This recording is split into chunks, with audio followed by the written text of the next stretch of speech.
Oh, I'm sorry. Well, Glenn, thank you so much for helping my project. Sure. Could you say a little bit about yourself? I have lived in the Kemah, Texas area my entire life, except for college and the military, and enjoy having a sailing school. Much better than working in what my degree's in, accounting. Accounting. My wife's an accountant too. So maybe if you have some tips for how to get an accountant out to sea, I would appreciate that. Sure. Or even better yet, how to convince an accountant to buy a boat. Right. Just don't talk to her during tax season. Tax season. Okay. Unless y'all need some deductions. So I need to wait until like May. Yeah, unless you need some write-offs. Write-offs. Then you know, the boat's the thing. Yeah, it's the way to go then. It's the way to go. Well, did you know that NASA's planning to send astronauts back to the moon? Yes, in 2025, I believe. Correct. Around the moon in 2025, landing in 2026. When I started the project, they were landing in 2024. So yes, obviously it's moved back a little bit. It's moved back a little bit. Might move back a little bit more, but especially since NASA just had its budget cut by the new budget. That's true too. Mm-hmm. What do you think about us going back to the moon? I think it's great. I'm all for us going to Mars as well. I don't mean to date you, but did you see the first moon landing? Of course I did. Do you remember it? Yes, very well. What was it like? It was very exciting that was happening back then when they were using the equivalent of that phone that you have in your hand for a computer.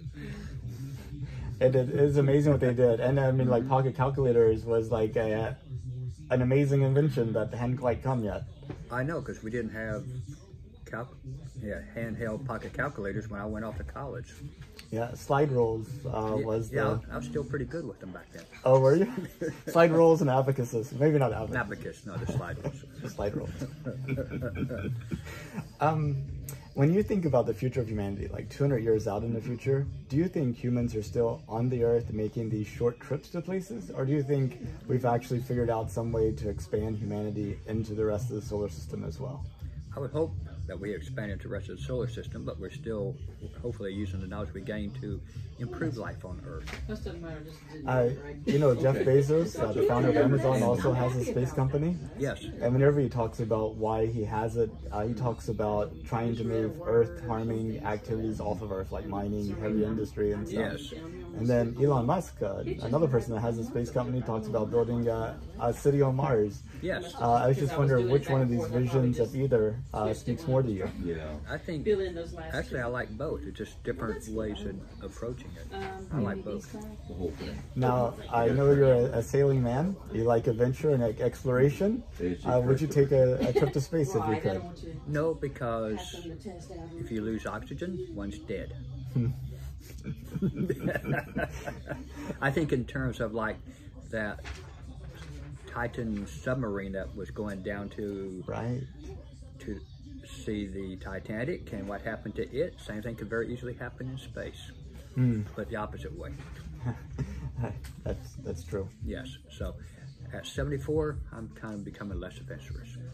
Isn't that kind of ironic how young people who have more of their life ahead of them are more adventurous, and then older people who have perhaps not as much are less adventurous? Yeah, because when I was 20, I left college going in the Marine Corps because I was trying to go to Vietnam, which happily I did not succeed in doing.